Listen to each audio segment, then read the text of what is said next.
quai. Ressentez-vous des vertiges? Je crois que j'ai un peu la tête qui tourne. Oh, wow! Vous avez vu ça? À ce stade, je serais pas surpris que vous vous demandiez pourquoi j'ai fait ça. How lucky can one guy be? Je tournais en rond et je voulais quitter la Terre. Vous postulez pour devenir un remplaçable? Oui. Et vous avez lu tout le formulaire? Ain't that a kick in the Quand head? vous mourrez, nous imprimerons une nouvelle version de votre corps. Ouais, j'aurais dû tout lire. My head keeps Ils spinning. me font bosser comme un malade, mission après mission. Chaque fois que vous mourrez, nous apprenons quelque chose. Et l'humanité progresse. If this is just to be, Oh, attendez! Il est vivant. Mickey 17, on vient d'entendre la bande-annonce.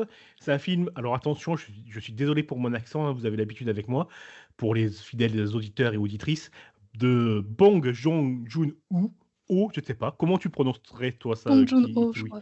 C'est Bong Joon-ho. Merci beaucoup. Donc avec Robert Pattinson, Naomi Aki et Steven Yeun. Ça raconte l'histoire d'un homme qui signe pour être un Expendable. Merci Kiwi de venir à mon aide. D'habitude c'est James qui fait ça. Tu prends sa place. Donc un remplaçant en gros, c'est-à-dire il est engagé pour mourir, donc pour faire des travaux extrêmement dangereux dans l'espace, dans le but d'aller coloniser une planète. Et j'aimerais bien rebondir sur cet aspect-là du film, sur l'aspect colonisation. Donc c'est un groupe de personnes qui quittent la Terre, qui devient de plus en plus invivable pour coloniser une planète extraterrestre, on va dire. Et ça nous présente un certain point de vue de la colonisation. Kiwi, toi, tu as lu le livre. Est-ce que cet aspect-là est traité dans le livre ou pas du tout? Bah, c'est un peu l'un des sujets phares, du livre parce que, dans Mickey 7, donc le titre du livre, hem, la Terre a été abandonnée depuis des centaines d'années et l'équipage qui part pour, Niflheim, si je le dis bien, vient d'une autre colonisation. Donc c'est vraiment tout un système, qui dure depuis déjà, plusieurs centaines d'années. Donc c'est vraiment ancré dans le livre, on a déjà cet aspect-là de colonisation et d'aller vivre sur d'autres planètes. D'accord. Alors le film édulcore complètement cet aspect-là de colonisateur de l'être humain, quoi, hein. On est vraiment donc là au tout début dans le film d'une ère de colonisation de planètes extraterrestres. Donc c'est présenté comme la première fois que l'être humain va aller coloniser une planète. C'est aux mains d'un homme politique raté, loser, qui finance cette expédition. C'est aussi le cas dans le livre. Il y a Ouais. un homme politique fou ou pas du tout? Pas du tout. C'est vraiment, un côté beaucoup plus militaire et beaucoup plus scientifique qu'il y a dans le livre. Alors j'ai l'impression de ce que tu dis que le livre est plus ancré dans la critique sociale. On peut dire ça. Il est aussi surtout, basé sur, le personnage de Mickey Barnes qui se demande, qui s'interroge sur son immortalité et sur sur son âme et son corps, la différence entre les 2. Parce que dans le film, c'est un peu moins abordé, mais ça reste quand même un peu le sujet. Donc ouais, c'est très intéressant ce que tu dis. Pour avoir vu le film, c'est vraiment un blockbuster. C'est-à-dire que tout est, j'ai envie de dire, j'allais dire j'avais l'idée. Mais ouais, tout est mis à plat, on va dire. Il y a pas trop de boss. C'est un peu étonnant quand on sait que ben, le réalisateur a réalisé Parasite. Et là, c'est un peu plat, je trouve, le film. Alors, on passe un bon moment, hein. Honnêtement, moi, je suis fan de science-fiction. J'ai passé un bon moment sur le film. J'ai pas vu passer les 2 heures et quelques que dure le film.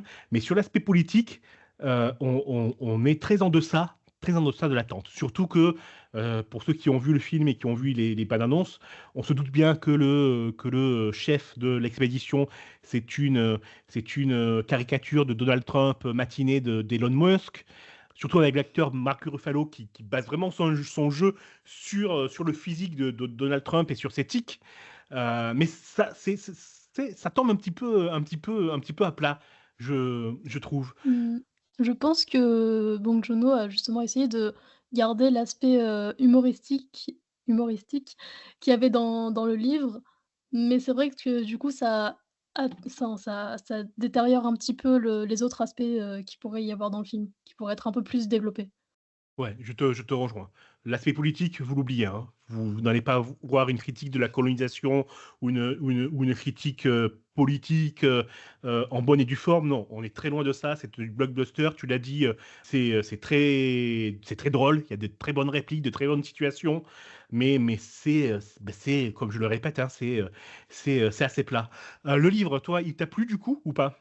Oui, super, c'était très intéressant, comme je disais, ça parle vraiment de l'immortalité. Il y a une énorme, analogie avec, le bateau de Thésée qui, pour résumer simplement, Thésée part d'un endroit à un autre avec son bateau et dans la première situation, tout au long de son trajet, il doit refaire son bateau au fur et à mesure et dans la deuxième situation, il reconstruit son bateau, entièrement en une seule fois et à la fin, on se demande du coup si, c'est toujours le même bateau et on fait l'analogie dans Mickey, 7 avec, le corps de Mickey. Est-ce que le fait de reconstruire son corps, ça reste toujours lui ou pas? Il y a énormément cette question tout au long du livre à laquelle il doit répondre, à la fin. OK, mais tu sais quoi? Tu m'as donné, mais j'allais dire furieusement envie de lire le livre. Parce que tout ça, ce sont des questions qui sont à peine abordées par le film. On évoque effectivement dans le film l'analogie du bateau de Thésée. On évoque cette idée que les remplaçants ont-ils une âme ou pas? Est-ce que ce sont les mêmes personnes ou pas? Mais c'est tellement noyé par l'humour et par l'abattage des acteurs que tout l'aspect politique et moral du film, pour moi en tout cas, passe à la trappe. Même si c'est pas un mauvais film, mais ouais, sur l'aspect politique, ça passe à la trappe. Sur la planète, dans le film, il tombe nez à nez avec une race extraterrestre très sympathique, très gentille, pas belliqueuse du tout. Est-ce que c'est aussi le cas dans le film? Est-ce qu'il y a un antagonisme autre que les militaires dans le livre ou pas? Oui, c'est un peu la même chose, on les appelle les rampeurs dans le film, mais c'est les vers de glace, dans le livre et c'est un peu le même principe. C'est, ils sont assez basés sur le fait que ces bêtes, les vers de glace, soient des animaux sentients. Donc c'est-à-dire qu'ils sont capables de ressentir, les émotions, les choses et d'apprendre de ce qu'il y a autour d'eux et de ce qui leur arrive. Ce qui passe légèrement à la trappe, dans le film aussi, même si on a la notion, à la fin avec l'échange entre les animaux, et les humains. Ouais, mais encore une fois, je te plus sois. Donc, ouais, tu m'as vraiment donné envie de lire le livre. Ça s'appelle Mickey 7 et c'est écrit par Edward Ashton. Et bon, si vous aimez la science-fiction et les vaisseaux spatiaux comme moi, allez quand même voir le film parce qu'il faut franchement le coup. Les acteurs sont super bons, et Robert Pattinson et Mark Ruffalo, ainsi que Toni Collette qui joue le rôle de la femme de Mark Ruffalo, qui est complètement folle, obsédée par les sauces. Elle est géniale, mais tu vois, ça ajoute encore une fois à l'humour pardon, et ça édulcore un petit peu le propos politique. Bref, lisez le livre et allez voir le film si vous êtes fan de science-fiction. Est-ce que tu veux ajouter quelque chose, Kiwi? Moi, j'ai beaucoup aimé la représentation qu'ils ont faite du personnage de Nasha et je trouve que, Robert Pattinson s'en sortait hyper bien, avec les 2 versions d'une même personne. Je trouve ça très impressionnant comme performance d'acteur. Ouais, pareil, je suis tout à fait d'accord avec toi. Je suis Robbie Williams. Je suis une des plus grandes pop stars du monde. Voici mon histoire. Mais je vais pas la raconter d'une façon ordinaire, parce que je me vois pas comme les autres me voient. Pendant 2 heures, vous êtes tous... James, est-ce que tu peux nous faire le pitch, s'il te plaît, du Eh film? ben, avec grand plaisir. Écoute, le pitch, il est simple. C'est l'histoire vraie ou un peu romancée du célèbre chanteur Robbie Williams. Robbie Williams, à qui l'on doit plein de titres connus et notamment le fameux Better Man. Et donc, ce film, ça raconte sa vie, mais ça raconte sa vie vraiment sous son propre point de vue, parce qu'il faut savoir que c'est quelqu'un qui ne s'apprécie pas beaucoup lui-même.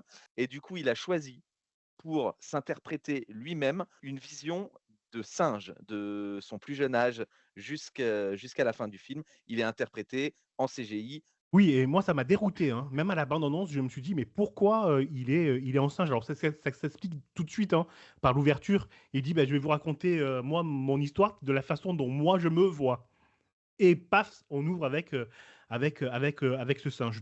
Je trouve que rien que le début, c'est une excellente idée, parce que c'est la première image que l'on voit juste après l'ouverture. Elmina, tu as vu le film, qu'en as-tu pensé? J'étais un peu, bah, pareil, déroutée, par le singe. Ça m'a perturbé tout le film, en fait, j'arrivais pas à prendre le film, au sérieux à cause du singe. En fait, et du coup, on n'arrivait pas à, comment dire? À s'identifier en soi, au personnage vu que c'était pas, un être humain et en fait, je trouve que ça a enlevé le sérieux du film, enfin, un peu le message qu'il voulait faire passer, par exemple, avec, le manque de confiance en lui et cetera, tous ces problèmes et ouais, moi, ça m'a trop perturbée. Je pense que j'ai pas aimé par rapport à ça. Ah, c'est intéressant parce que moi, du coup, j'ai trouvé que c'était, vraiment très osé. Alors c'est pareil, hein, j'étais un peu comme Chris au début, j'étais et puis comme toi, hein, j'étais un peu dérouté. Mais au final, je trouve que c'est une super belle image vis-à-vis de la bête qu'il a l'impression d'être lui-même, hein, la bête sauvage, l'état primaire en tout cas, de l'homme, et j'ai trouvé ça hyper intéressant. Alors après, je peux comprendre que sur certains plans, sur certaines scènes, ça peut ôter un petit peu de dramaturgie et donc du coup, on y croit peut-être un peu moins. Mais moi, j'ai été hyper, ému et étonné de découvrir la vie de Robbie Williams. C'est un chanteur que j'écoutais quand j'étais jeune, mais j'étais loin de me douter de toute cette folie et de tout ce qui lui est arrivé, à travers sa carrière. Est-ce que, Cécile, toi, tu connaissais cette vie-là de ce personnage? Alors moi, oui, je la connaissais parce que je le suis, comme tu dis, depuis les années 90. Il faut savoir qu'à la base, Robbie Williams, il faisait partie d'un groupe, je sais pas si vous vous rappelez, il faisait partie du groupe des Take That et Exact. c'était voilà et c'était la on va dire la mascotte du groupe. C'était lui, qui était toujours mis en avant, il avait vraiment un vrai et franc succès avec ce groupe-là et puis, juste, au jour, bah, où il a un petit peu, dit: «Bon, bah, OK, c'est sympa un groupe, mais moi j'ai envie de le faire, solo, quoi». Donc il Alors, s'est je lancé, je sais pas si c'est vraiment il était mis en avant parce qu'en tout cas, moi je n'ai pas connu, j'avoue, le groupe Texat, mais est-ce que c'est pas l'image que tu te renvoyais? Parce que à travers le film, justement, il est vachement mis en arrière et c'est ce qui le fait, vouloir sortir de ce groupe parce qu'en fait, il est considéré un peu comme la dernière roue du carrosse du groupe, plutôt alors que l'homme mis en avant. par rapport à oui, je suis d'accord avec toi. Lui, c'est ce qu'il a ressenti, mais les fans étaient fans de lui. Ah bah, par contre, C'est-à-dire oui, que oui, oui. tu vois ce que je veux dire? C'était, en fait, lui, il dès qu'il montait sur scène, elles étaient hystériques les fans. Alors peut-être que lui, au niveau du groupe et de l'organisation du groupe et les producteurs du groupe, ne le mettaient pas, en avant, mais en tout cas, lui était quand même, très aimé des fans. Moi, j'aimerais rebondir sur ce qu'a dit, Elmina, sur le singe. Parce que je comprends ce que tu dis, Elmina, parce que je pense qu'il y a un ego trip derrière, cette caricature, derrière cette représentation du singe. C'est-à-dire qu'il nous dit dès le début: «Je suis pas comme les autres, je suis pas comme vous». Et même si il veut se dépeindre, négativement, en disant, «Je ne m'aime pas», et cetera, et cetera, et cetera, tout le long du film, il veut nous dire qu'il est quelqu'un d'exceptionnel et qu'il n'est pas un nobody. Parce que oui, j'ai vu, le film en anglais parce que je suis snob, et nobody, c'est ce que dit, le Robbie Williams tout au long du film, en tout cas dans la première heure. Et ouais, il y a vraiment cette vision de l'artiste incompris, qui ne s'aime pas et qui est un génie. Parce que c'est ça qu'il nous dit. Il dit que Robbie Williams, c'est Frank Sinatra, c'est tous les plus grands, quoi. Camille, est-ce que tu as une question est-ce que ce film te donne envie?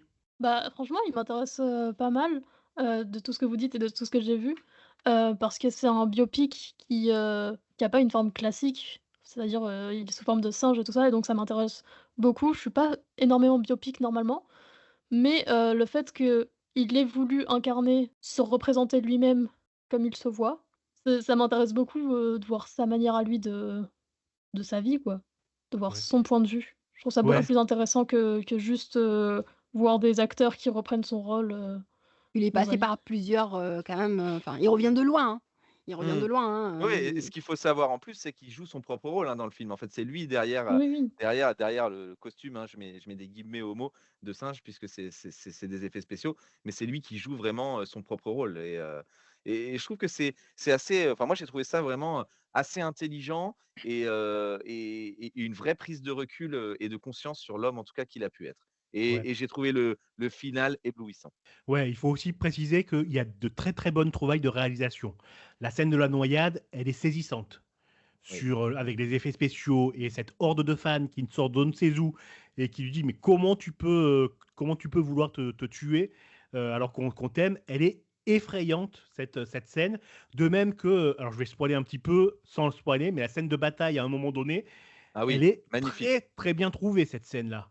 Ouais, ouais, non, franchement, elle est magnifique. Après, en même temps, on ne pouvait pas en attendre autrement de la part du réalisateur de la meilleure comédie musicale qui peut exister au monde, à savoir The Greatest Showman. Je tiens quand même à souligner une chose qui m'a dérangé vraiment pendant le film, c'est la relation qu'il a avec son père. Alors visiblement, c'est vraiment la pure relation qu'il a vécue avec son père, mais en fait, le message qui est donné derrière, c'est un peu, bah, faites ce que vous voulez, abandonnez vos enfants. De toute façon, si vous revenez, ils vous aimeront toujours. Et moi, ça m'a vraiment dérangé. Un père hyper absent, un père qui revenait que quand il avait un peu de gloire de la part de son fils et qu'il abandonnait à chaque possibilité. J'ai trouvé ça affligeant et quand on sait que, il aime autant son père dans la vraie vie, j'ai trouvé ça quand même très dérangeant et c'est pas une très belle image, je trouve. Mais après du coup, je trouve qu'en soi, il peut pas enfin, il aurait pas pu le représenter autrement si ça s'est passé comme ça.